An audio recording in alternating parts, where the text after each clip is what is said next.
What's going on, guys? MariK here, back with another Dragon Ball Super video. Today we have the Colossal Warfare Series 4 Red reveal, and honestly, I think a lot of you guys that were excited for Baby are going to love what they did with all the Baby cards, and it flows perfectly with the Machine Mutant support that we got in Set 3. Let's check it out. The first card in the set is our Red leader, Son Goku. It's another Son Goku GT leader. We don't need more Gokus, but they're going to give them to us anyways, so let's just not even bother complaining about it. He's got the generic: when he attacks a leader, draw a card, and when you're at 4 or less life, switch to your energy to active and flip this card over. His awakened side is Energy Burst Son Goku. He says when this card attacks, draw 1 card, and if you have 4 or less cards in your hand, draw 1 card, and this card gains 5,000 power for the duration of the turn. I think this leader is kind of generic. He doesn't really do a whole lot for any specific archetype, but he will be really good for Union decks, especially decks like Gotenks, for example, in keeping your hand advantage up while your opponent just kind of whittles away.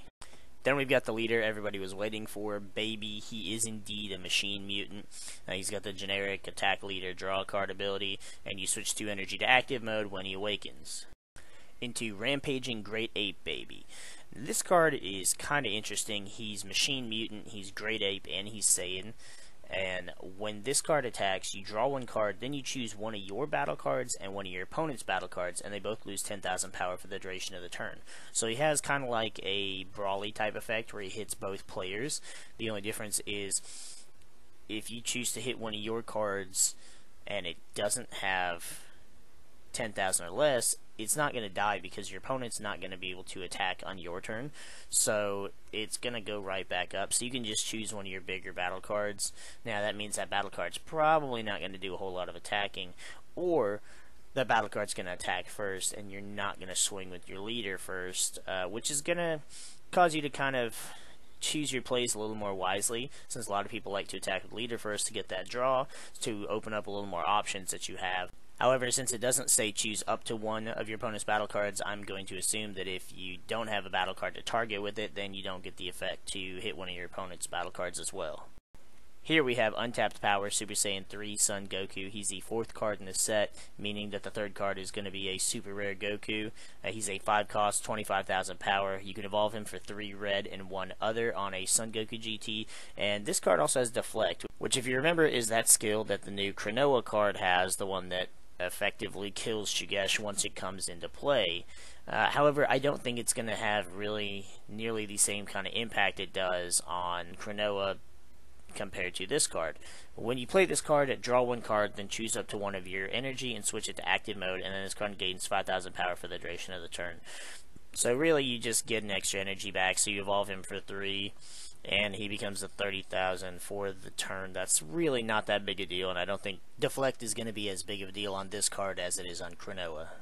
Then we have Blazing Spirit Son Goku. He's a 2 cost, 15,000 power with Barrier, so he's going to be sticking around for long enough for you to get the energy to be able to evolve him into one of the various Goku GT evolution cards.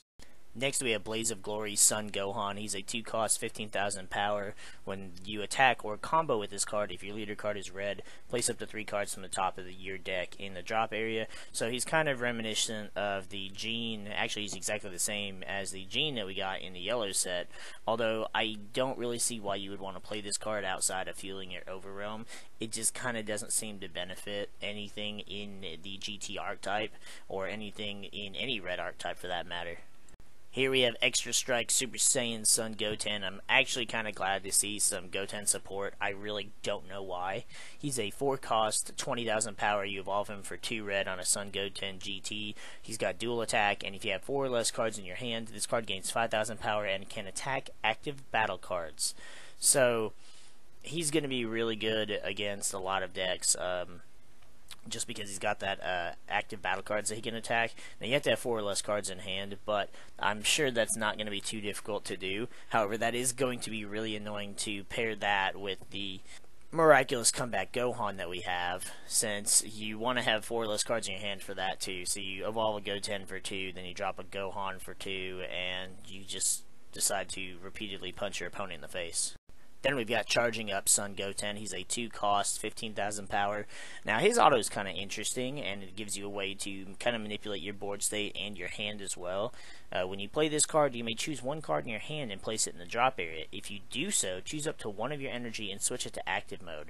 So you could actually manipulate how early you could get out the evolution, or you could even manipulate the ability to play other cards. And essentially making him a 1-drop 15k. Now, he doesn't have any other abilities, so it's not going to do a whole lot. However, being able to get out your bigger cards faster, such as the Super Saiyan Goten, really makes a big difference, especially with the direction the game is taking and the speed that the meta is progressing in. Here we have Power of Friendship Pan. Now she's a bit of an interesting card. She's actually a 5 cost, 20,000 power. When you play this card, look it up to 5 cards from the top of your deck. Choose up to 1 battle card with 15,000 or less power and GT in its character name and play it, and then shuffle your deck. She's going to be really irritating just because she gets to spit out another card for free. Granted, it has to be a GT card, but you're either going to hit crit Goku, or you're going to hit crit Trunks, or you're going to hit like Fearless Pan, and that's going to be really annoying to hit a Fearless Pan with this card. But I don't know that I think she's better than Chain Attack Trunks as far as being able to spit out that Fearless Pan. However, you don't have to have the other card in hand. It'll be interesting to see. I can't think off the top of my head if we have any cards that spit a pan out for free, but if we do, that would be very helpful with that ability as well. Then we got Digging Deep Vegeta. Yo, whatever you do with Bulma in your free time, that's your business, buddy. He's a 3 cost, 15,000 power, and once per turn, when this card attacks, you may choose up to 2 cards from your life and add them to your hand. Whoa. Whoa. Talk about early awakening on your own. That's crazy. If you choose to add 1 or more cards to your hand, switch this card to active mode and gains 5,000 power for the duration of the turn. So not only does he get to attack twice, but he gives you a +2 and can forcibly awaken yourself by turn 3. That's crazy. I'm kind of disappointed it doesn't have anything to do with Baby or Vegeta himself, so it's pretty generic. And people could run it in any deck that they run Red Energy and Awaken, especially if they wanted to just throw this in their red deck when they're running Super Saiyan 3 Goku and self-awaken himself. Yeah. Then we got Daily Training Vegeta. He's a 2 cost, 10,000 power. When you play this card, draw 1 card. Not really that great. I feel like there's better GT cards or better red cards in general that you could play for 2 energy. However, if we do get a Vegeta GT card that evolves, then this card wouldn't be too bad to have just because he is a low cost card and he doesn't do anything aside from draw you that extra card, so he's expendable. Then we have Intensifying Power Trunks. He's a 1 cost, 5,000 power. When this card attacks, you may choose 1 card in your life, add it to your hand. If you do so, this card gains 10,000 power and crit. I'm actually disappointed to see this, because I feel like crit is Green's one of Green's major themes, and so when we got the 1-drop Gohan that does this exact same thing, I thought, wow, that's going to be broken, but you have to run it in green, so it's not going to be that bad, because a lot of people don't run green, and it gives green a little bit of a niche that other colors didn't have. Well, Bandai was like, yeah, no, fuck that. Here's another one, and we're going to make it red of all colors, which it fits Red's aggressive theme, but you already had Kaba, which did the same thing, but gave Double Strike instead of Critical, which I feel like Critical is more tactical, like the green color, and Double Strike is more aggressive, like the red color's archetype should be. So I am happy that they decided to use Trunks for this, even though Trunks was kind of just a bitch in GT and didn't do anything. But it's Trunks, it's not Pan, it's not Goku. So I'm alright with it. Card will still look pretty cool as a foil, just not as cool as the Gohan. Last second side note, you can spit this card out with Grand Tour Spaceship, and I don't like that. That is disgusting. Here we have Dependable Mom Bulma. She's a carbon copy of the yellow Videl we got in this set. She's a 1 cost, 5,000 power. Switch this card to rest mode, draw 1 card, then choose up to one of your battle cards that gains 5,000 power for the duration of the turn. I mean, you get to draw a card, which is nice, but I still feel like, especially with the new Trunks that we just showed, there are way better 1-drops people are more willing to play, and I feel like Bulma's just not going to be one of them. Her daughter, however, Saiyan daughter Bulma, is a 1 cost 4,000 power. When you play this card, look at up to 7 cards from the top of your deck, choose up to 1 red battle card with Vegeta GT, Trunks GT, or Bulma GT, and add it to your hand. This card is a lot better than the Bulma. However, I'm still not sure that this is going to see a lot of play, just because people are probably going to be running now 4 of those 1-drop Trunks and 4 1-drop Kabbas, and I don't think that I just don't think this is going to really do much, especially since it limits yourself to Vegeta and Trunks, which Trunks, there's a lot of great Trunks GT cards. Vegeta as well has some good GT cards, but the Bulma, it's not useful, and I feel like instead of adding them to your hand, a Grand Tour Spaceship might just be better anyways. So, as nice as the card might be, I'm not sure it's going to see a lot of play. Then we have Mr. Buu, our vanilla 1 cost for this set. 10,000 power. Now, if you notice, he actually says Mr. Buu on his character. He's not Majin Buu. So you can't do anything with him with any of the Majin Buu art-type cards, which is probably a good thing considering he's a red Majin Buu, and we don't need to have this 1-cost Majin Buu to evolve the 5-drop from Tournament of Power on. As much as I would love to abuse it, it would be stupid. Now we have one of the cards everybody's really been looking forward to, Saiyan Strength Baby. He's a 4 cost, 20,000 power with double strike. And when you play this card, if your leader card is a red Machine Mutant, so either Baby or Dr. Mew, draw 1 card, then choose up to one of your opponent's battle cards and it loses 20,000 power for the duration of the turn. So chances are, whatever it's targeting is going to die, lest you have the almighty holy barrier. Now, this card is 17 in the set, which means that 16 is going to be a super rare baby. I mean, we all kind of already know that at that point, but it's still nice that we can be able to sit there and look and tell what cards are going to be just based off of the set numbers. Here we have Baby Vengeance Unleashed, which honestly I think is a much more interesting baby card. He's a 1 cost, 1,000 power. And he has Union Absorb. Now, it doesn't work like other Union Absorbs, because this one says choose one of your battle cards and place it under this card. So it has to be on the board at the same time Baby does, which means you better protect your baby, otherwise you're not going to do jack shit with it. Now, if your leader card is a red Machine Mutant, so again, you can use it with Dr. Mew if you chose to run that deck, choose up to 1 baby with an energy cost of 4 or less with the same character name as the card you placed under this card from your deck and play it on top of this card. So, as of right now, the only card you're going to put underneath him is going to be a Vegeta GT of some type. However, this opens up the capabilities of us getting Baby when he's in Gohan or Goten or even Trunks. It opens up the possibility for a lot of different baby cards, and hopefully when they do that, they'll all have some really unique abilities to each one of them. Then we have Vow Revenge, which is a ridiculous card, I'm going to add. It's a 0 cost activate main. If your leader card is a red Machine Mutant, choose up to one of your opponent's battle cards and loses 15,000 power for the duration of the turn. 0 energy cost. You can just sit here and choose and just rapid fire your opponent's board clear. Between your leader and your battle cards, and I think honestly the set 3 promo baby that we have is going to be fantastic in this deck, just because he's a 3 cost that just destroys everything, and we have cards that search for baby in the main deck as it is.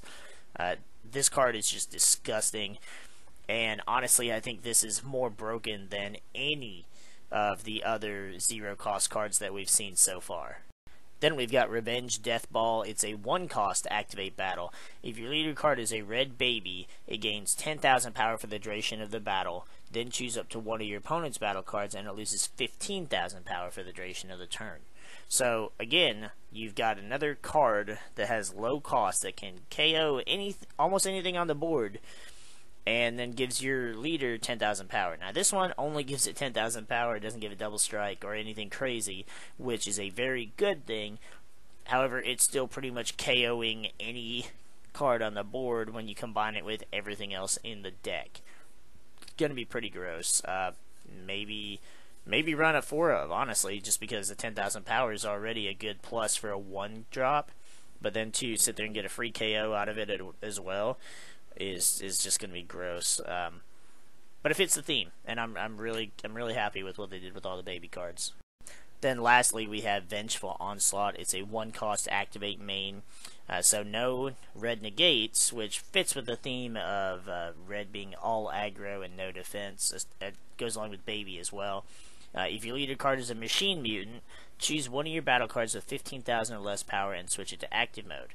It gains 5,000 power for the duration of the turn. That's kind of gross, and there's a lot of ways that you can abuse that, whether it be with the crit GT Trunks, whether it be with the old 2-drop crit GT Trunks, or any of that stuff. It's going to be a really gross card to run. Now, granted, you have to have a Machine Mutant leader, but the Machine Mutant leaders don't really limit what you can run in the deck a whole lot. So I don't know. It's going to be gross. Plus, this gives you just an extra attack in general, which can make all the difference in this game. Alright, well that's going to do it for the red reveal for Colossal Warfare. Honestly, I'm not as excited about the GT stuff, just because the red GT, like, it's an archetype I like, but it doesn't do anything too crazy. Of course, we haven't seen the super rares yet, so we know there's at least 3 super rares for the red color. But the baby stuff is just much more interesting, and much more go fuck yourself, because you're killing everything almost with every ability. Minus 10,000 here, minus 15,000 here, minus 20,000 there. It's gonna be crazy, especially with all the Machine Mutant support we already have. And I hope to see people running the promo baby, just because I thought it was a cool card. 3 cost that, you know, reduces a card by 15,000 power is just crazy. And especially if you play it early on, it's gonna guarantee you a free KO, or at the very least make it so that something is a free KO, because your opponent isn't going to want to invest that much into keeping that card alive. But if you guys enjoyed this video, hit the like button down below for us. You know, we appreciate the support, and we appreciate all of our subscribers. We're well over 650 right now. I'm not sure what the actual count is, as it's early in the morning and I haven't actually checked. But you guys have been really killing it with all the support lately on the deck profiles, on the video reveal updates, all that stuff. It means a lot to me that you guys are here to support us and just to enjoy this game. Fantastic game. Probably one of the most enjoyable things I've had to take up all my free time in a long time. So yeah, I'm just glad we're all here to enjoy it. Let me know what you guys think in the comments below, or if there's anything I missed. I know I did last time with the Ox King, for example, and you guys jumped on me pretty quick for that. But I appreciate it. I appreciate you letting me know, because I was too damn tired to pay attention, and I get it wrong, and I'm okay with admitting that. But we're going to go ahead and get the frig out of here now before I ramble any farther. We'll see you guys in the next video.